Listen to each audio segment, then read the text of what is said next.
You're not quite going. I'm gonna quiet. When an quit. employee only does What? what's required, it's called quiet quitting. No, it's called doing your job.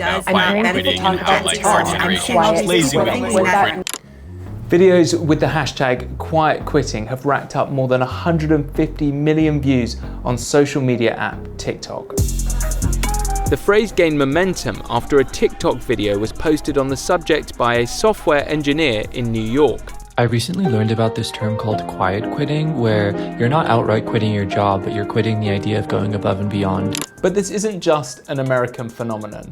The rejection of hustle culture has been happening all around the world, including China, where the movement started long before it was popularized in the West. I talk with my friends, and we often use that term like dumping. I really want to lie down and lie flat, and I don't want to do my job and don't want to achieve something.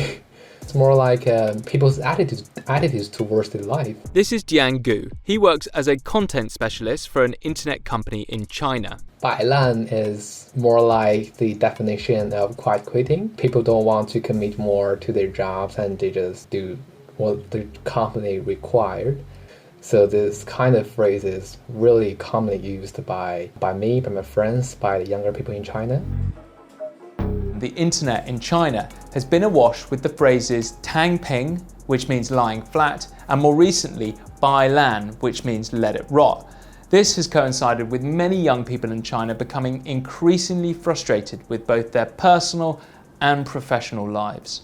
Unlike most countries, China has continued to pursue a zero-COVID strategy, which requires strict and sudden lockdowns and extensive testing for cities experiencing outbreaks, confining hundreds of millions of Chinese people to their homes. As a result, the country's economy has slowed down and is struggling to boost growth. The World Bank forecasts China will grow just 2.8% in 2022, while the rest of the Asia-Pacific region is expected to grow 5.3% on average. This is the first time China's GDP growth has lagged behind its neighbours since 1990. Amidst the economic uncertainty, youth unemployment in cities rose to almost 20% in July 2022, the highest since the Chinese government started publishing the figures in 2018. As a result, the labour market has shrunk since 2019. At the same time, the number of people entering higher education has grown rapidly over the past 2 decades, which means there is fierce competition between graduates for white-collar jobs. This has increased pressure on young people to outperform their peers and has resulted in burnout.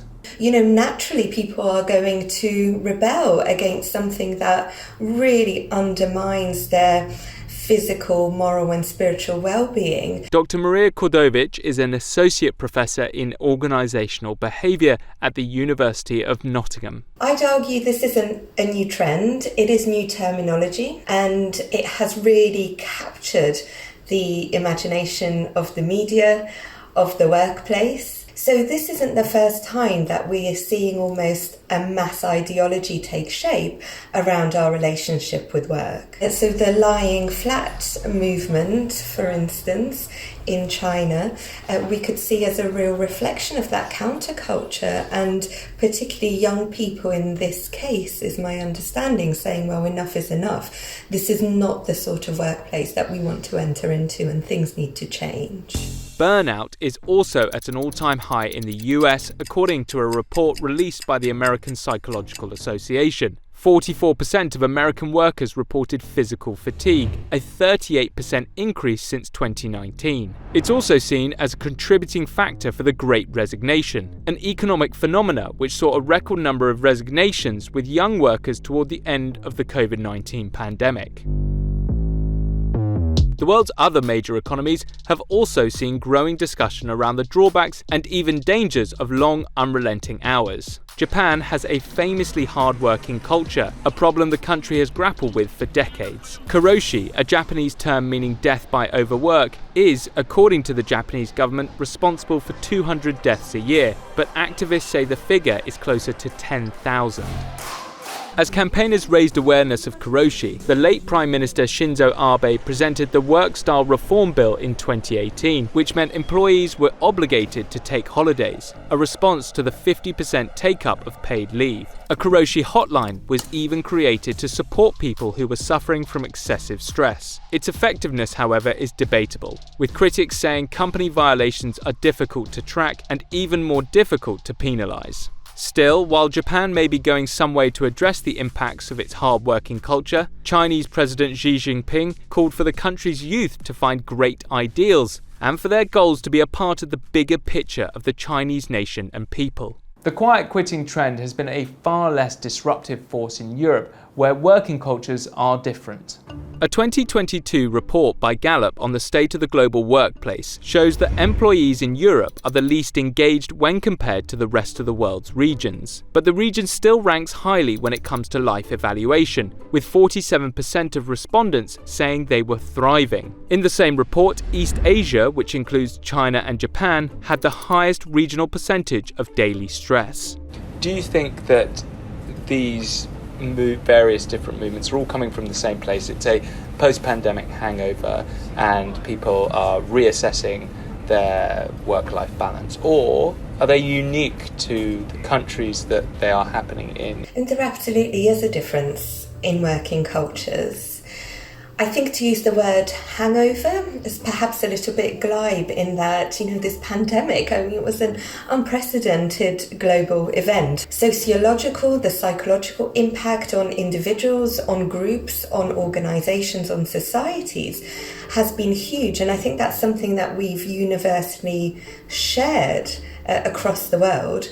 But yes, there are differences in working cultures. We hear about the 996 working model, for instance, in China. So some organisations have introduced 9 till 9 working days, 6 days a week.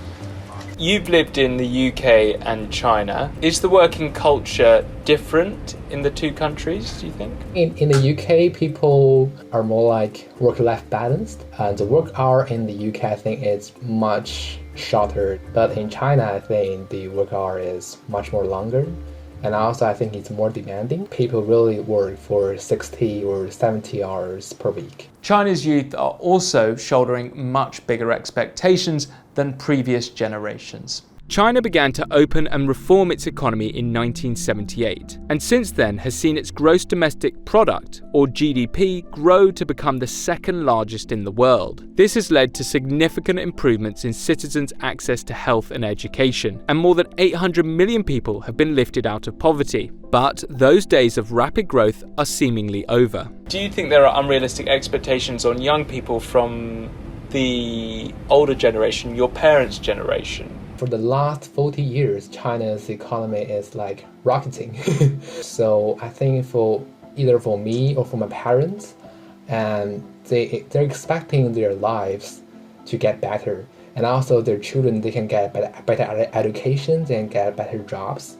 But right now, I think everything is becoming unpredictable. Maybe your children, they cannot lead life that is better than you. We could definitely link this wave of quiet quitting and rethinking work to an inherent lack of satisfaction with what is out there in terms of job availability. Yeah, I think it's quite a long way to go.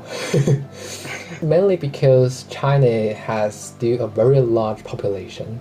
But I think as the population is shrinking in China right now, I think maybe in the long future, we can see that these companies will change their attitudes towards their employees. For the work culture to shift, I think maybe really take a long time.